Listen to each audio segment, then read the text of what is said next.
everybody. It's Cindy Matalucci, your host of The Pulse and Live with Cindy. Thank you so much for tuning in. We made it through another Friday.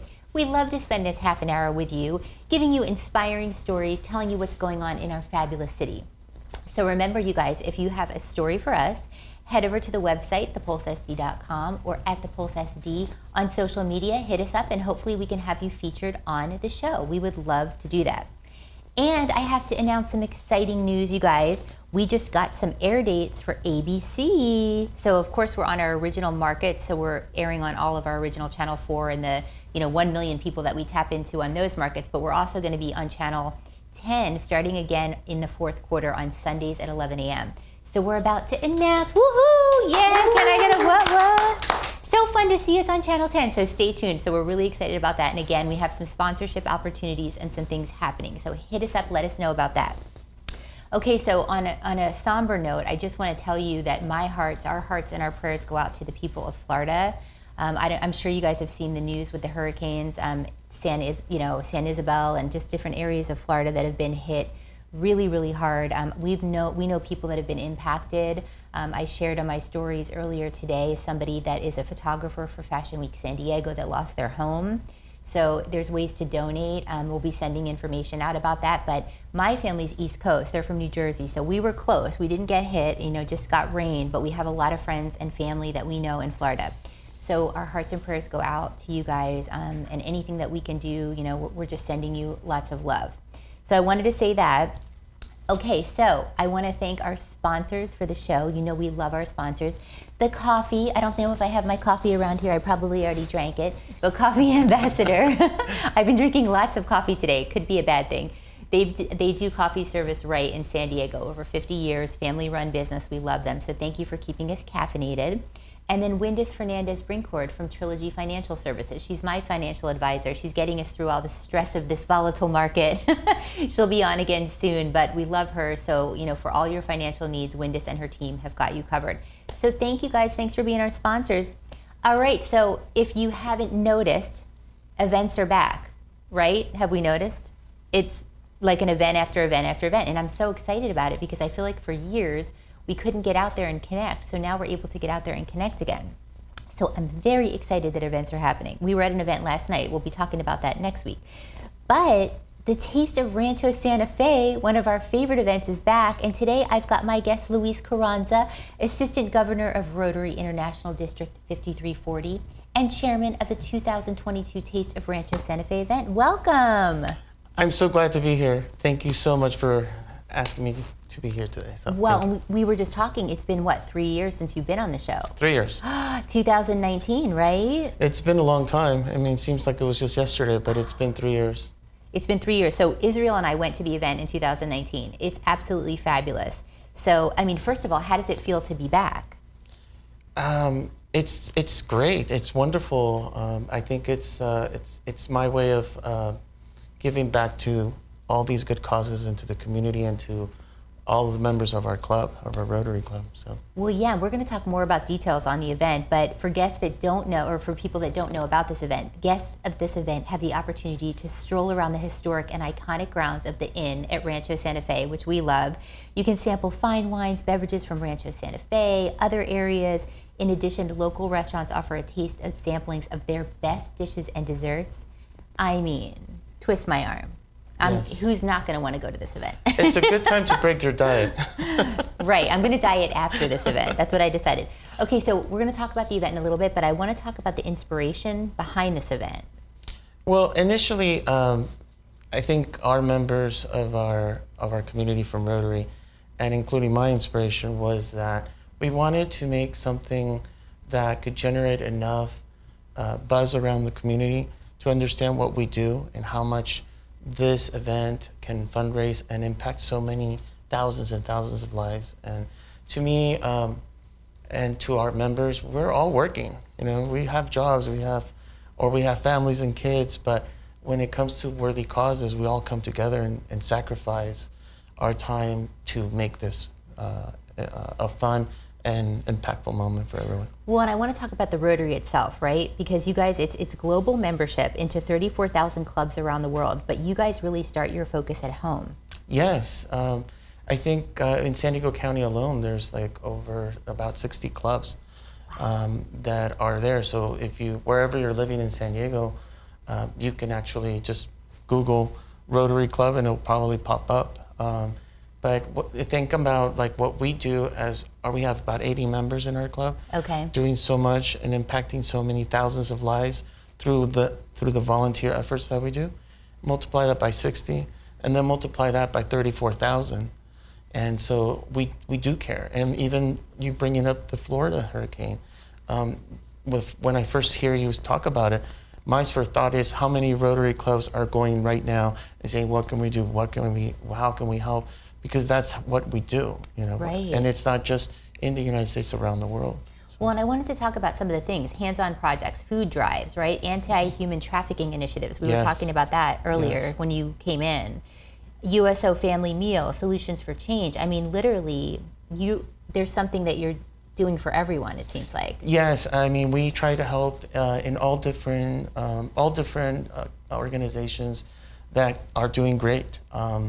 But like even the San Diego Youth Symphony, which we talked about, I used to be a musician there, but there's musicians that, you know, they take the opportunity to play and stay off the streets and really learn something beautiful.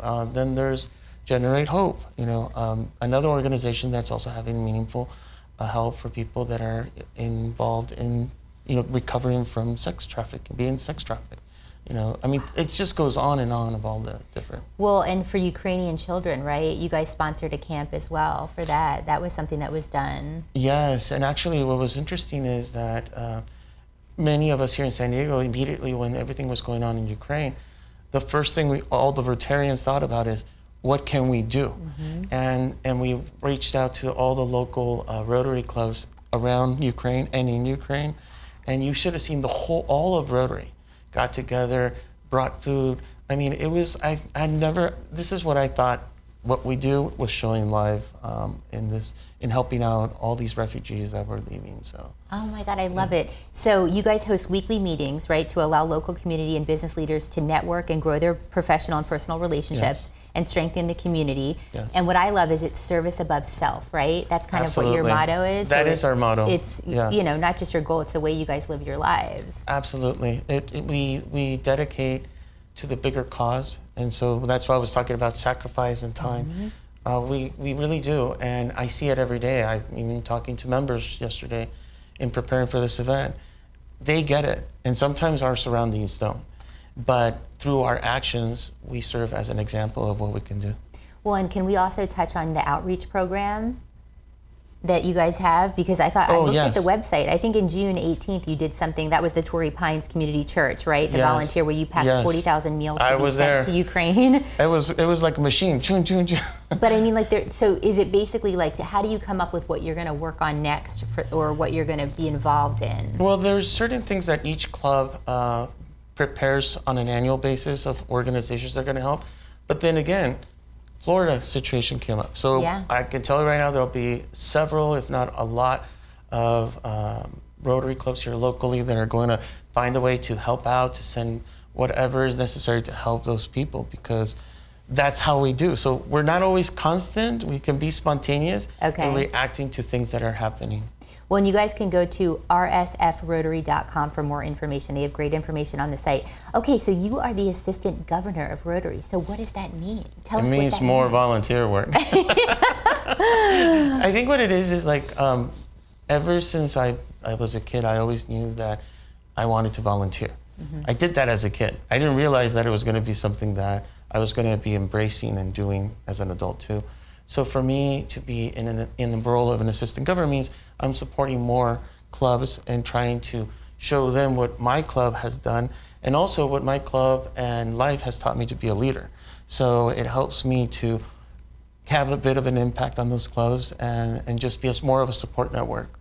And so that's where my role is. How much bigger it gets, I don't know yet. And then during the day, you're a loan advisor, which you've been for 20 years. Yes, I've actually worked currently with PrimeLending. It's a national company, but I do mortgage lending. And one of the things I love about mortgage lending is you get to meet people, you get to help people, whether they're trying to buy their first house or they have a financial crisis. And I'm kind of known as the problem solver. Yes, We've got problems for you to solve. Yes. So if you got problems, I can probably very likely do everything I can to help. But it's a great feeling afterwards when people are calling you and saying, hey, thank you so much for doing this. You have no idea how much it helped us. And it kind of rhymes with kind of what I do with the volunteer work. You know, people appreciate what you do. So. Well, and I can tell you're so passionate about making a difference in people's lives. I mean, when people get to know you, you can tell. You are so passionate about what you do, so I can see how it works together. So the other thing I wanted to ask you, you decided to run this event after so many years of chairing it, right? Yes. So what made you decide to kind of handle the event? So I told my club I'm no longer doing this event back in 2020, right before everything kind of collapsed, right? Right. But then as 2022 was rolling around, I felt like I needed to do it not just for our club members, but more importantly, for all those projects and outreach programs that we do. It would be so sad not to be able to help monetarily those organizations. So I felt that like I was representing my club and everybody who I've known and who have impacted me and said, hey, I got to do this. And so there's been a lot of sacrifice and time, but my inspiration was I wanted to make sure that this event continued because it has a much bigger impact than anything I'm going through. So I love that, and it's such a good event. Okay, so we have to talk about the event because I know these people are dying to know. So 8th annual Taste of Rancho Santa Fe. If you've ever been to the inn at Rancho Santa Fe, it's right outdoor. There's got huge 4 big grass lots, and everyone's filled with wine vendors, or tequila or whiskey. We picked up one for rum. And then on top of that, in between those, there also are restaurants from all over San Diego County, all different types of food. And it's an opportunity for them to showcase their place. But I think if you look, if everything we just talked about, if you focus on the vendors, they're also sacrificing a lot. And I think that they don't get enough acknowledgement of they're actually giving something away. Exactly. And so to me, I just want to, I'm so thankful and appreciative for everything that they do. We're also very thankful to our sponsors. Well, that's what I was going to say. You have some great sponsors, Future Legends, Hone Dealerships. I mean, I looked on the website, amazing. Yeah, so we have Future Legends, which we've had a great relationship with for many years, helping students with financial hardship. Then we have Hohen Motors, which, I mean, who doesn't know Hohen Motors? Right. And they partner up with us for the first time, so we're super excited. Wow. And then we have Pacific Sotheby's, who has been a title sponsor in the past, and they came back this year, so it's kind of feeling like they're home, and so it's great. And then finally, the inn at Rancho Santa Fe. And I love that place. What's amazing about that is they give us the facility for free. Wow. So that tells you how much they care about the community and the great causes. And so we have, and then with many more sponsors, but we're really excited to have them. And they can find information on the website about how to get involved and be a sponsor. You can go to www.tasteofrsf.org, and then you can see all the different opportunities that are still available. Or you can browse all the vendors that are coming. There's a lot of vendors. You can click on their logo, and then it'll take you to the website. So it's all well done. But you also have food and drink, like I think from Napa, like wines from Napa. I mean, you have like other wines. Santa Barbara, Napa. Right? I mean, even locally here in San Diego, some great ones. I didn't even realize they were there until I actually went to other events and go, whoa, can you come to our event? So yeah, there's going to be all varieties from all different places. And then it's October 9th, so it's going to be from 4 to 7. Yes, it's Sunday, October 9th, but here's 2 things you should know. It's a 3-day weekend, so you can have a little more fun because you don't have to go work on Monday, hopefully. It's a holiday. And 2, after the event is over, people don't want to leave. Right. So this year we decided to extend like a 7 to 9 for those who want to stay dancing and partying there. They can stay there until 9 o'clock. So he told me earlier, so drop in here an exclusive, there's going to be a dance floor. There will be dance floor, so you can dance the night away. And this is good to bring a friend, date, business partners. I mean, this is it. This is the cool. event. What made you decide to do the dance floor? It's for you, right? I am a musician at heart. So for me, I think that when you walk into an event, when you hear music and you hear energy, it really livens the event. It's therapeutic. And I think that's where the music sort of kind of works in there. Okay. Where you have it is therapeutic. And so when you put good music, good energy, good things come out. So they'll be dancing for sure. You heard it here first. You'll see us on the dance floor. Hopefully we'll see her on the dance floor. Oh, you will definitely see me on the dance floor. I'll be doing social media. So the other thing I was going to ask you is, how many people do you think you expect this year? I think probably anywhere from 600 to 800 people. That's amazing. It's funny because San Diego is kind of interesting. They usually wait till the last minute so last to get minute tickets. But yeah, we expect somewhere in that range. That's a lot. And then, what do you think? Is there tickets at the door? You can get tickets at the door, or so you can go to the website at tasteofrsf.org, or tickets are still available, so you can come. I think you should get them ahead of time, because it'll probably sell out. After this show, it probably will sell out. After this show, it's going to sell out. So get your tickets now. And then I wanted to ask you too, what are you most excited about with this event this year, would you say? I would say the most exciting part about it all is a celebration of what the last 3 years have been like. Because for me, I'm totally different than I was 3 years ago. I think we all are, right? And I just feel that when I look at everything we do as a community, with Rotary, with my past, and even being here, if I have to translate what that all means, it means love. And so I think this is an opportunity to kind of just get together and really show affection to why we're here, and that we can have a lot of impact in so many lives. But it's starting with loving ourselves and then enjoying everyone else's company. Would you say, I'm going to put you on the spot here, what's the biggest change that you've made for yourself with COVID, would you say? I would say I learned to love myself more. I love that. Yeah, I really do. And I think that when you learn to love yourself, you see life in a different lens. You realize how important these events are, how important it is to be here, how lucky you are to be here. And so if you can be a better person within yourself, logically, you will have an impact on other people's too. So. That's amazing. That's a good lesson. I know. I think I decided to prioritize myself more. I wasn't prioritizing myself. I was putting everybody else's things in front, or their needs, and I realized I have to kind of prioritize myself and make time for myself. So. Yeah, it's true. But I know that many of us took an opportunity to take advantage of the timeout, as I call it. Yes, the timeout. The timeout. It was only like a 2-year timeout. But, Just a 2-year. But we are back, you guys. Okay, well, we're so excited. We can't wait. So tasteofrsf.org. We have everything up on the site. We have all the information up as well. Get your tickets. You guys will see us there. Well, thank you so much for coming on the show. Thank you. I feel like I'm at home here with you. So. Hey, I hear co-host. You're the best. Co-host? Oh my God, that would be so much fun. We'll have you back as a co-host. I know, I love it. And I just love your passion for everything that you guys do. So thank you for everything that you're doing with Rotary and all the things that you guys are doing to give back to the community. It means so much. And go to the website for both. We'll have both of the sites up. So thank you so much, and we will be there, you guys. Okay, so we're going to close the show today, but I do want to mention next week's guest. We've got Clear Skies Capital. They're going to be on the show talking about business lending and all the things that you need to know. It's a hot topic. We've had a lot of people asking about business lending. So we are going to give you the scoop with the guys from Clear Skies Capital. So stay tuned. And then you guys just be nice to each other out there. It's cooler now, so hopefully the heat is going to be gone. All you need is love. All you need is love. So we're going to close the show with that. Well, thank you guys. So we'll see you next time when we put our finger on the pulse of San Diego. Bye.